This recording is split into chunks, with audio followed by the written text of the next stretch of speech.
اور number dial کرنے لگی۔ تمہارا کام بہت آسان ہے، تمہیں صرف یہ معلوم کرنا ہے کہ اس لڑکے کی ماں کا نام مارگریٹ جوزف تھا۔ امرہ فون کان سے لگانا بھول گئی۔ وہ اس انسان کی شکل دیکھ رہی تھی۔ کون ہیں آپ؟ میرا خیال ہے تمہیں اسے مطلب نہیں ہونا چاہیے۔ میں نے تمہیں ایک بہت بڑی رقم آفر کی ہے، تم اس بارے میں سوچو۔ میں ابھی بھی پولیس کو فون کرنے کا ارادہ رکھتی ہوں، تم جلد ہی مجھے فون کرو گی، اتنے پیسے کم نہیں ہوتے، کہہ کر وہ چلا گیا۔ اس کے جانے کا انداز ایسا تھا جیسے اسے یقین تھا کہ اسے ضرور فون کیا جائے گا، کیونکہ اس نے مبالغے کی حد تک ایک بہت بڑی رقم آفر کر دی تھی۔ اس کے لیے کسی کا بھی لالچ میں آ جانا فطری ہے۔ امرہ خود کو کسی فلم کا کردار محسوس کرنے لگی۔ مارگریٹ جوزف کے بیٹے آلغان مارگریٹ کو کوئی ڈھونڈ رہا ہے۔ کون؟ مارگریٹ کے خاندان کا کوئی فرد، یا اس کے باپ کے خاندان کا، یا اس کا باپ ہی؟ یہ شخص آلغان کا باپ یا کوئی انکل نہیں ہو سکتا، کیونکہ ایک تو وہ سیاہ فام تھا، دوسرا وہ 40 سال سے کم کا تھا۔ مگر آلغان کے لیے لیڈی مہر نے درخواست کی تھی کہ کوئی کچھ بھی پوچھے اسے نہ بتایا جائے، لیکن کیوں؟ وہ آلغان کو کیوں چھپا رہی ہے؟ گھر آنے تک وہ کافی دیر اس سلسلے میں سوچتی رہی، اور پھر لیڈی مہر کے کمرے میں جا کر انہیں سب بتا دیا۔ وہ اس شخص کا حلیہ پوچھنے لگی۔ تم کسی سے ذکر نہ کرنا اس بات کا، خاص کر آلغان سے۔ یہ کون تھا؟ امرہ، یہ سب معاملات اتنے نازک ہیں کہ میں اس بارے میں کس سے بھی بات نہیں کر سکتی، اور تمہارے لیے یہ جاننا ضروری بھی نہیں۔ کیا آپ آلغان کو اس کی ماں یا باپ کے خاندان سے چھپا رہی ہیں؟ امرہ نے سنگ دلی سے پوچھا۔ انہیں اس بات سے تکلیف ہوئی۔ میں جو کر رہی ہوں آلغان کے لیے کر رہی ہوں۔ امرہ کو تھوڑا غصہ آیا۔ وہ سب معاملات اپنے ہاتھ میں کیوں رکھنا چاہتی ہیں؟ انہیں آلغان کو اس سلسلے میں باخبر رکھنا چاہیے۔ اسے لگا وہ اس معاملے میں خود غرضی دکھا رہی ہے۔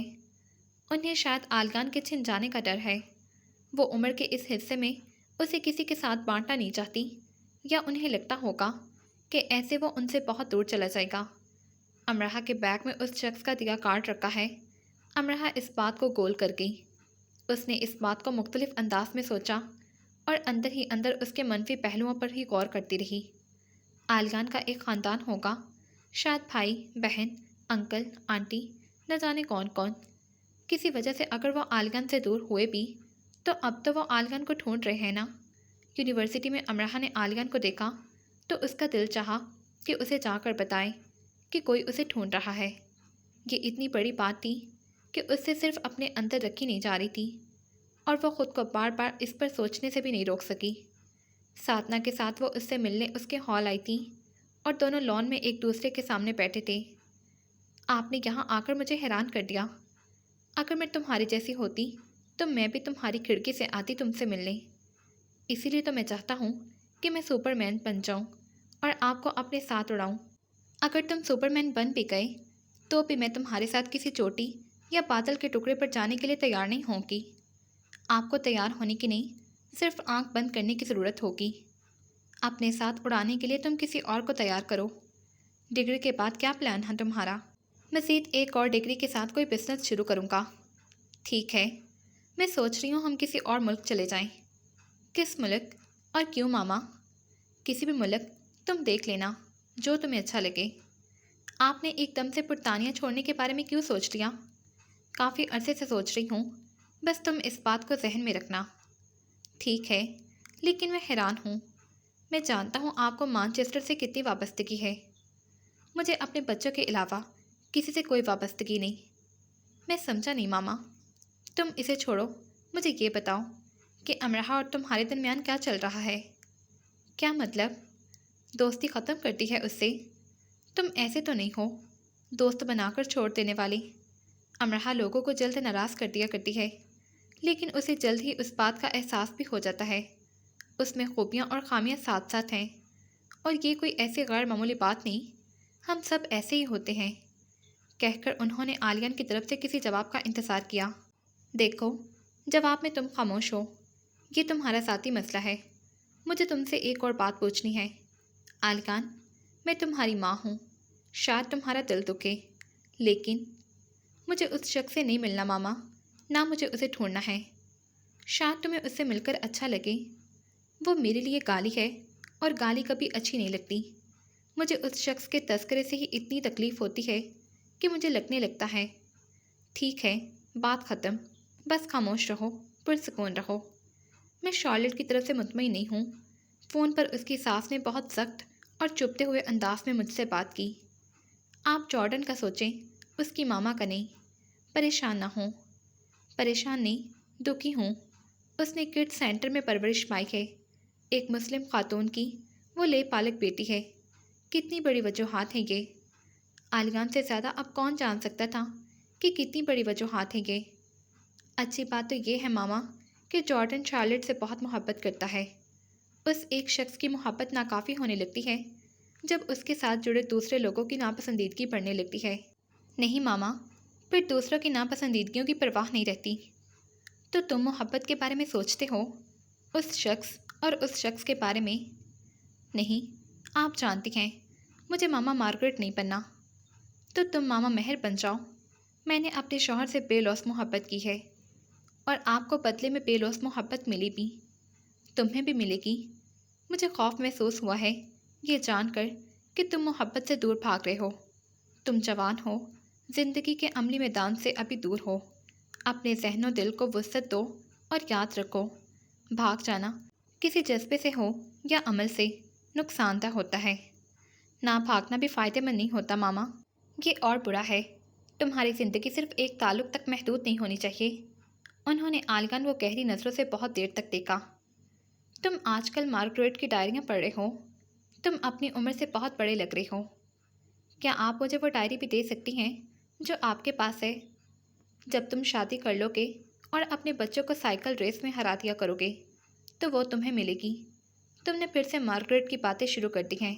اسے یاد کرو، لیکن ایسے آہ کے انداز سے نہیں، خوش ہو کر یاد کرو اسے۔ جو انسان زندگی میں خوش نہیں رہا، اس کے مرنے کے بعد اسے خوشی سے یاد نہیں کیا جا سکتا، اور ہم اس شخص کی بدقسمتی کا موازنہ اپنی قسمت کے ساتھ کرنے پر مجبور ہو جاتے ہیں۔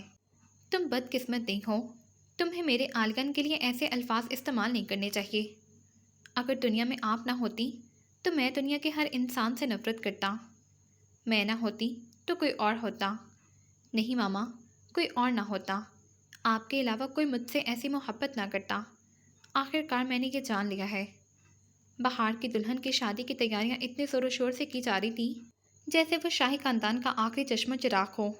ڈیزائنرز، ویڈنگ پلانرز اور ان کی ٹیم گھر میں ایسے آتے جاتے نظر آتے جیسے وہ اسی گھر میں رہتے ہوں، بس کچھ دیر کو گھر سے باہر چلے جاتے ہوں۔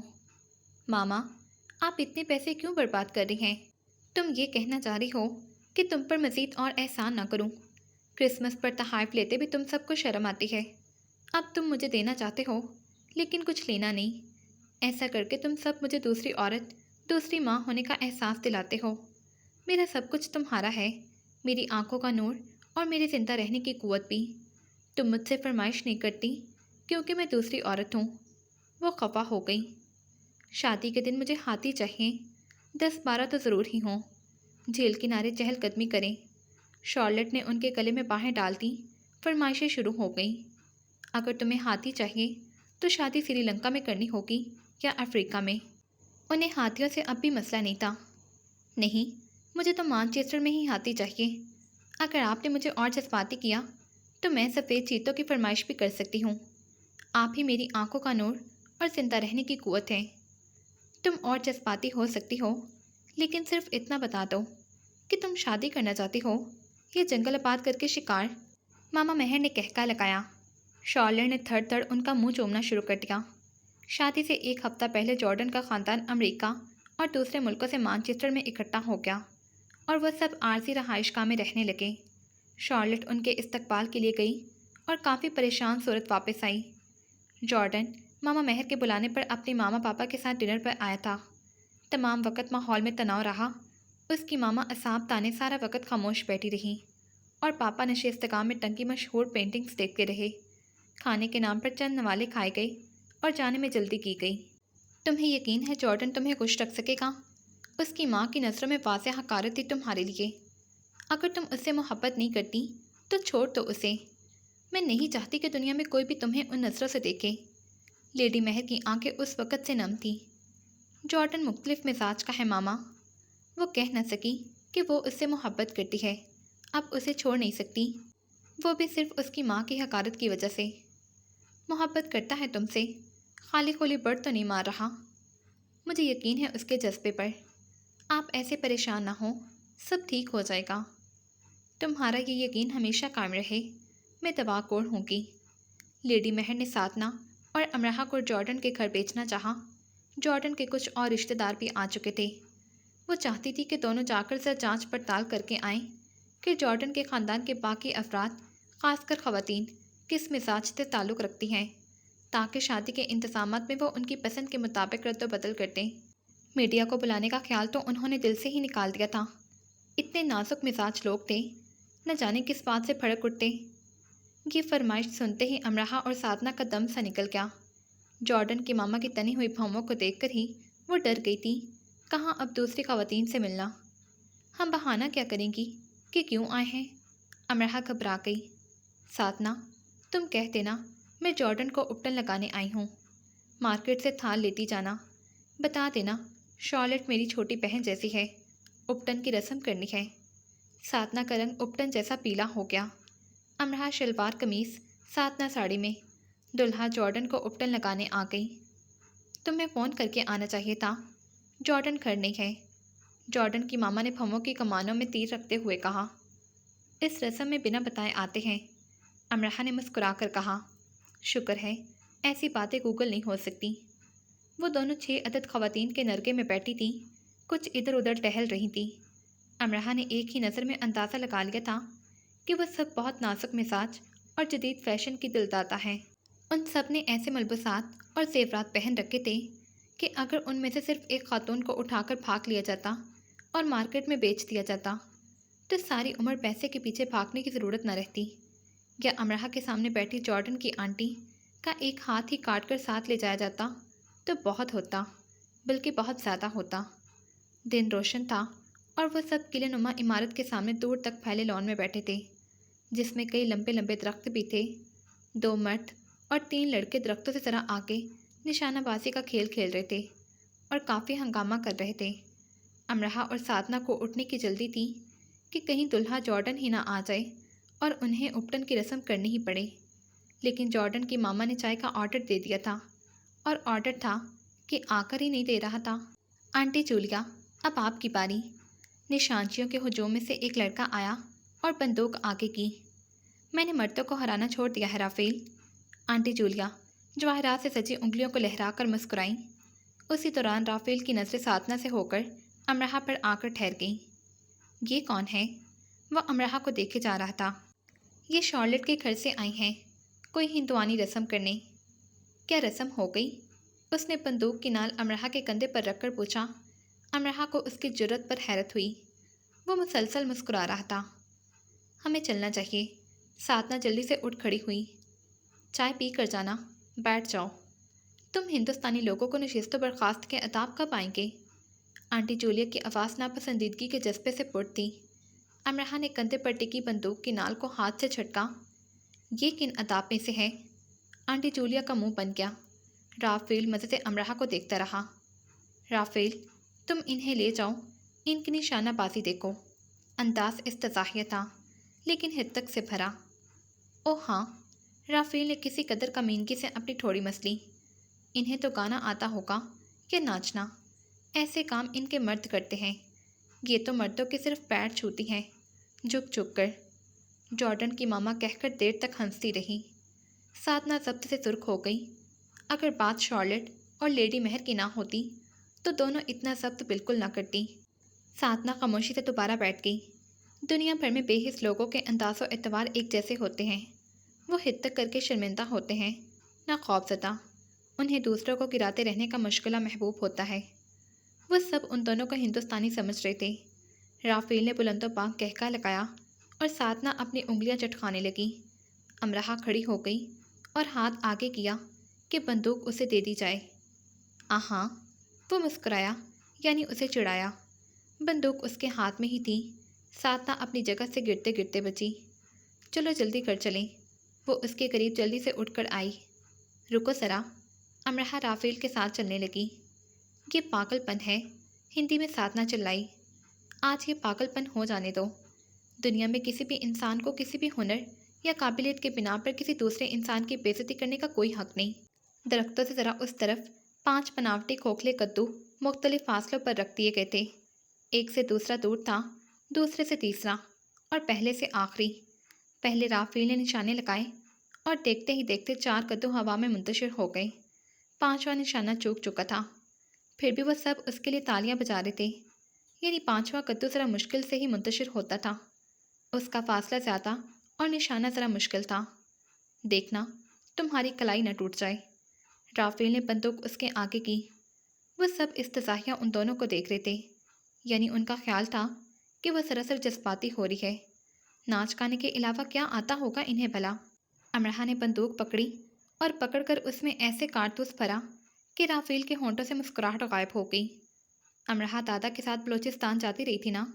دادا کے اس دوست کے گھر میں 3 لڑکے اور اس کی ہم عمر 4 لڑکیاں تھیں۔ وہ سب رات دن یہی نشانے لگانے کا کھیل کھیلا کرتے تھے۔ دادا کے دوست کو شوق تھا کہ سالانہ مقامی مقابلوں میں ان کے بیٹے اول آئیں، اور وہ آتے بھی تھے۔ لڑکے دن رات مشق کیا کرتے تو لڑکیاں بھی کر لیتی، اور جب امرحا وہاں جاتی تو امرحا بھی یہی کھیل کھیلتی تھی۔ امرحا کی ہم عمر لڑکیاں تو اتنی ماہر تھیں کہ اپنے بھائیوں کو ہرا دیتی تھیں۔ بائیں آنکھ بند کر کے، سانس کو اندر گم کر کے، صرف ہدف پر نظر رکھ کے، آنکھ کی پتلی کو ساکت رکھ کر امرحا نے ٹریگر دبا دیا اور سادنا نے اپنا رکا ہوا سانس چھوڑا۔ دونوں بند آنکھوں کو کھول کر اسے دیکھا۔ دوسرا کدو پہلے سے زیادہ فاصلے پر تھا، وہ بھی منتشر ہوا۔ تیسرا، چوتھا اور پھر 5ویں کی باری آ گئی۔ مقابلہ برابر ہونا چاہیے اب، سادنا نے کان میں سرگوشی کی۔ مقابلہ برابر نہیں ہونا چاہیے، اس نے خود سے کہا۔ بلوچستان میں اس نے جتنی بھی مشق کی ہو، وہ ایک ماہر نشانچی نہیں تھی۔ کبھی کبھار وہ لاہور میں پٹھانوں سے بندوق لے کر غباروں سے مشق کر کے اپنا شوق پورا کر لیا کرتی تھی۔ اس نشانے کا لگ جانا قسمت ہوتا یا معجزہ یا تکا۔ زرتاش نے کہا تھا، نشانہ بازی میں فاصلہ اتنا اہم نہیں تھا جتنا ارتکاز۔ ہدف پر ایسے نظر رکھو جیسے پوری دنیا میں وہ ہدف ہی باقی ہے، اس کے علاوہ کچھ نہیں۔ ہتھیار کو اپنے ارتکاز کے ہم آہنگ کرو اور ٹریگر دبا دو، اور اس نے ٹریگر دبا دیا۔ فاصلہ زیادہ تھا، نشانچی مشرقی تھا، مجمع خاص تو متکبر تھا، اور 5واں کدو منتشر تھا۔ امرحا نے بندوق پر سے دونوں ہاتھ چھوڑ دیے۔ وہ پٹاخ سے گری، اس کی بلا سے بیکار ہو جائے۔ اب صرف مرد حضرات اور سادنا نے تالیاں بجائی۔ رافیل کی شکل دیکھنے لائق تھی۔ اس کے ہم عمر لڑکے نظروں ہی نظروں میں اس کا مذاق اڑا رہے تھے۔ وہ دونوں واپس آ گئیں اور اپنے پیچھے سناٹا چھوڑائیں۔ اینٹ کا جواب، چمتکار۔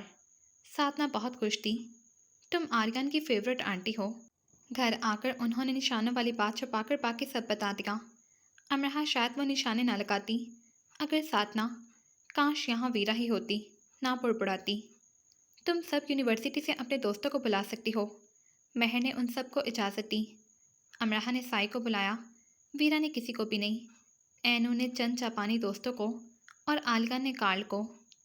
تمہیں کس نے بتایا کہ کارل بھی آ رہا ہے؟ کارل ایک بورڈ پشت پر لٹکائے گھوم رہا ہے کہ جو اسے اپنا بہترین سوٹ دے گا یا لے کر دے گا، وہ اس کے چند اہم کام کر دے گا۔ تم جانتی ہو نا اس کے اہم کاموں کا مطلب؟ کوئی بھی اس کی نامعقول حرکتوں سے خوش نہیں، کسی سے سوٹ نہیں ملے گا اسے۔ کسی سے؟ ویل، پیاری ڈی کوئن مانچسٹر ٹاپ بزنس مین کی بیٹی اسے میکلورین میں بٹھا کر لے گئی تھی خریداری کروانے۔ سنا ہے اسے اپنے سابقہ بوائے فرینڈ کا کوئی حساب برابر کروانا ہے کارل سے۔ شانے اچکا کر ویرا ہنسنے لگی۔ امرحا ہنس نہ سکی۔ وہ تو یہ بھی چاہتی تھی کہ شادی پر ویرا بھی نہ ہو، لیکن اس کے چاہنے سے کچھ نہ ہو سکا، اور شادی کا روشن نکھرا نکھرا دن سب سمیت موجود ہوا۔ ہڈن پارک کی طرز کا پارک تھا جہاں شادی کا انتظام تھا۔ گھاس کا وسعت لیے پھیلا میدان تھا، جھیل تھی، جھیل پر پل تھا، پل کے اس طرف گھاس کے میدان، لمبے لمبے درخت اور پھول تھے، کہیں کہیں پہاڑوں کے ٹیلے بھی تھے۔ پل کے اس طرف سامنے ایک قدیم طرز کی عمارت تھی جس کے اندر رات کی پارٹی کا انتظام تھا۔ پل کے اس طرف سفید گھوڑے چہل قدمی کر رہے تھے اور جا بجا پھیلے سوان تھے جو آسمان سے نازل ہوتے دن کو خوابناک بنا رہے تھے۔ پریوں کی شہزادی ماما مہر کی بیٹی کی شادی تھی، انہیں یہی سب چاہیے تھا۔ گلابی پھولوں سے سجے گول چبوترے کے پس منظر میں جھیل، پل،